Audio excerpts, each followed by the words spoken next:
I don't know. Because Rex isn't real. Why are you asking me questions? I don't have answers. Because I'm lying. What up? Story motherfucking time. Thank you for joining. So some time ago, I was a young grasshopper, and I was in this program in high school where what they did was they allowed you to go to another building and they taught you a bunch of stuff, and then towards that second year they let you certify in certain things and they let you use those credits towards a program in college. There was this community college that they worked alongside that allowed you to take the credits from whatever it is you did at that program and use it to further your academic career. I decided that I was going to get certified as a CNA. Here's the ting. They were very strict. They were very precise and specific with how they wanted you to present when you showed up to your clinicals. Here's another ting. I feel like it was just a curse. I don't feel like I've ever gotten anywhere on time consecutively. I can probably count on one hand how many times I showed up to anything on time.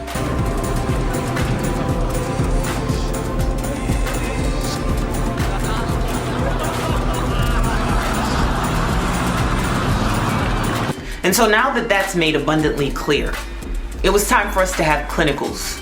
There was clinicals for the CNA certification program that I was doing. And we had to be at the skilled nursing facility, the nursing home, by 6:45 in the morning. Yay me. So at this time, I didn't even have my license. I did not have a car. I was completely dependent on either my mother, my father, or my older brother to take me. I don't feel like I ever really woke up on time. I felt like if my dad was taking me, I would for sure be on time. If my mom or my brother was taking me, it was really more dependent on me as to whether or not I made it on time. So this particular morning, it happened to be my brother who was taking me. And we both woke up late. So it was such a beautiful tone that we set there. So I got there at 7:45. Yay. What time was I supposed to get there? Did I mention that? I'm gonna just tell y'all again. So 6:45 was the time that I was supposed to be there. That was the time. In my all white scrubs, no jewelry, white shoes, ironed scrubs, just well put together with my pen, ready to go.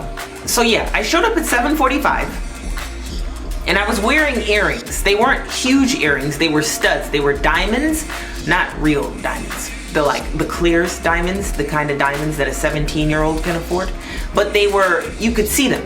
And it was just like one of those second nature things. You're getting ready and I just put my earrings in. And so I show up at 7:45, I have jewelry on, and obviously, you know, I'm clearly unprepared. So the way this CNA certification program works is you only have like 3 chances to completely screw up before you're done. You're out of the program. Too many people are waiting to get into this program. It doesn't take much for them to be like, nah, you're done. You're gone. Forget it. You're out of here. Hi. So I get there. My other classmates, the other students that are also doing this program, they've received their assignments and they're going about doing their thing, being assessed. I get there, the instructor comes over to me and she's like, Ashley, what is going on? I really want you to succeed, but you're an hour late. Why are you wearing jewelry? You know, we're really just ticking off all of the checks to kick you out of this program. What is the problem? Y'all, I had a plan. And I was really big on plans at this age. I was like, I'm gonna get certified as a CNA. I'm gonna get a job in a hospital. It's gonna grandfather me in when I do become a nurse, and I'll be all set. I'll be able to move out, get my own place, do my own thing. I started panicking. I was like, I need to come up with something. I need to tell this lady something. So I said, I'm going through a lot right now. And so she immediately expressed a sense of understanding. And her response was, well, you know, what's going on? Maybe I can help. I pulled a situation, a story out of thin air, out of my backside. I somehow ended up with a dog, and his name was Rex. Where did I get Rex from? I don't know. And another fun fact, I felt like I was starting to sweat because I knew I was lying. And I knew that if she figured out I was lying, I was triple doomed. But I was also desperate and, again, panicking and 17 and not very smart. Okay, so let's just put all of that out there. Yeah. So she asked what was going on. Like I said, I told her I had this dog who wasn't doing very well, that, you know, chances are high that we were gonna have to put him down. And she was devastated for me, more devastated than me, because Rex isn't real. And she started asking, well, what's going on? Like, what does he have? What's causing you guys to have to put him down? Like, what's his history? What's his issue? I don't know, because Rex isn't real. Why are you asking me questions? I don't have answers, because I'm lying. So I said, the first thing that came to mind, I said cancer. I said my dog has cancer. And she became even more devastated. And then I started feeling like shiitake mushrooms. Because then she shared with me about how she lost her cat. And I'm standing there thinking, I don't even really have a dog. I've never had a dog. I've never had a cat. I've never lost an animal. And this lady is pouring her heart out to me because she thinks that she is relating to me. I felt like a horrible human being, and I held on to that lie for dear life. So then she asked to see pictures. She's like, let me see. You know, it really helped me when I held on to those really, you know, special moments that I had with my cat.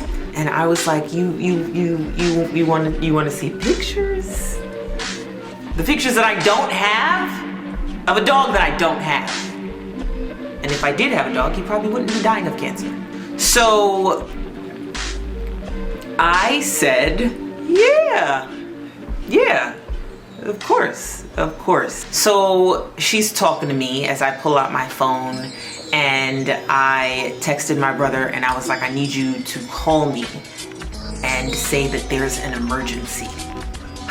I wasn't expecting him to respond. I was already just making up my mind to just go ahead and give up, just because where was I gonna find pictures of me and a dog? Where was I gonna find it? Anywhere in my phone. Where? So it takes maybe about an additional 30 seconds because my brother just dropped me off, and he starts to call me while she's talking. And I was like, oh, just give me 1 second. This is my brother. And she's like, oh, okay. I hope everything's all right. Yeah, well, so I answered the phone and I put it on speaker because I want this to all seem very convincing. And my brother, when I answered, he was like, Yo, guess who just died?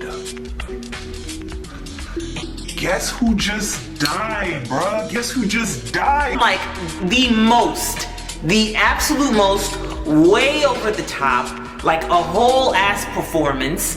My instructor damn near starts crying because she just knew it was my dog. She just knew that my dog just died. And so I took him off of speakerphone. I walked into the corner and I was like, you did the most, but you might have to turn back around and come get me because I'm pretty sure that whatever that was, it was all I needed.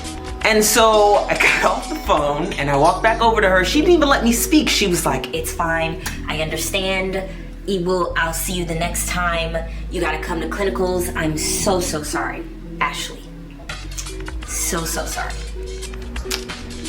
So my brother comes back He picks me up. I explained to him what happened. He was like, So we have a dog? he was like, What kind of name is Rex? Like, you could have done a little bit better. I could have, and I didn't, but it worked. So, fast forward, several years later, I'm a nurse, and this instructor and I actually follow one another on social media, and she checked in with me. She's like, Oh my goodness, it's so good to see that you're a successful nurse. It's so good to run into you. and my conscience got the best of me, and I told her that I never had a dog, and that I always thought that she was a great instructor, and she thought it was hilarious. She took it very well, and so I cleared the air, and now I have a cat. Nobody is dying, but I graduated. I became a CNA and then a nurse. Yay! So, moral of the story, you probably cannot trust a dramatic older brother, but things ended up working out anyways. So I think that moving forward, you guys should probably subscribe to my YouTube and tell me any interesting stories that you want me to share. And then also maybe consider buying my books. Thank you. This little lie turns into a great big ball of lies, and at some point it becomes painfully evident to everyone. And by that time, you're in such, you see this with politicians, like that guy who was sexting. Anthony Weiner, yeah, perfect name for him, man. It's so funny. I shouldn't make that comment because it's so obvious, but it's still funny.